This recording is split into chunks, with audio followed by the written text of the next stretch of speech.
I absolutely love tarot and I appreciate what it's done for me and how it's helped me to use it as a divination tool for my intuitive abilities. But I realized that in the past, I have previously misused tarot.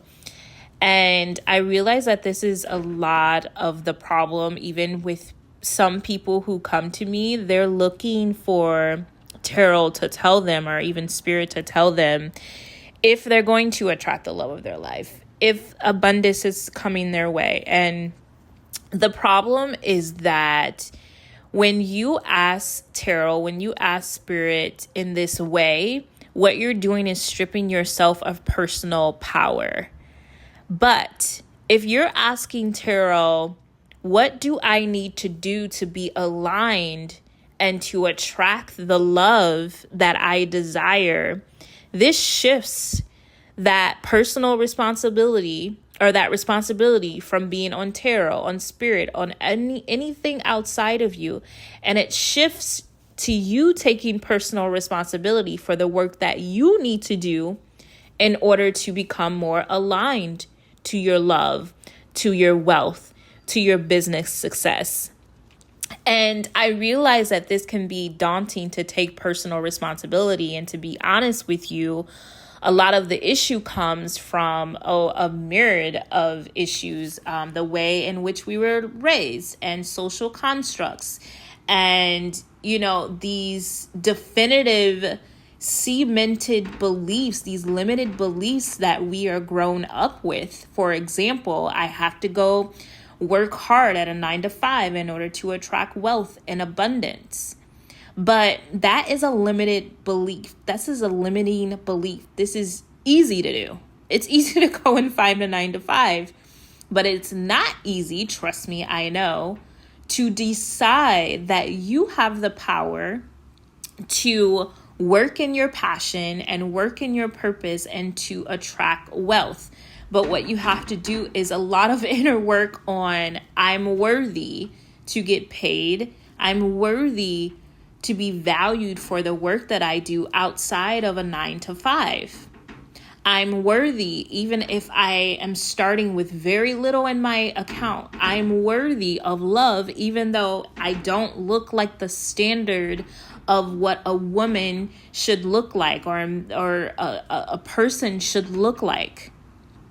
So when you're taking responsibility, it empowers you and it stretches you to a point of growth that will topple over into your life. It goes from internal, I'm doing all this internal work, I'm doing all this deep reflection, this self-worth and self-love work, right? I'm spending time in solitude. I'm building a fortitude of strength to empower myself to align to love. All right. I am building the love and the value inside of myself first before I'm looking for it outside. And then also I'm aligning myself to believe that I'm worthy even if I'm not a 6-figure chick yet. You're already worthy. I'm worthy with 2 followers. I'm worthy with no views. Okay? So this is how we should be using tarot, to empower ourselves, not to strip ourselves of power. Oh, like, is that person, are they thinking about me? Who cares if they're thinking about you? Are you thinking about yourself? Are you putting yourself on a pedestal? I saw a TikTok video of this woman who's like, oh my God, this man, he cashed out me money for our date and was like, oh yeah, if you don't, please wear something nice. If you don't have something nice, then I'm going to cash app you. And that is wonderful. But then she's like, oh my God, what do I do? Oh my God. Like, he should be doing that. This is standard procedure. When you put yourself on a pedestal, yes, absolutely, you can be gracious. You can show gratitude, but of course he's going to be doing that because you've already done the inner work to put yourself on a pedestal. So that is a reflection of the work that you've already been doing. It's showing up in your physical, in the 3D reality. Okay? Don't put anyone else on a pedestal. This is another point that I want to make, is you begin to plant seeds of worthiness and value in yourself when you're using tarot correctly, when you're using oracle cards correctly. All right?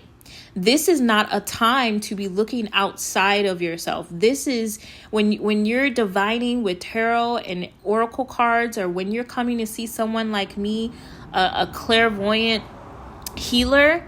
This is not time to ask if the thing is coming. No, I know that this is coming. So what do I need to do? Tell me the interventions that I need to take to align myself to this. Tell me what I need to do in order to envision and hold that vision for myself. And if you need help doing this, I can help you do this. That sounded like such an infomercial. But if you need help one-on-one, I can help you do this. But empower yourself, because you deserve it and you are worthy.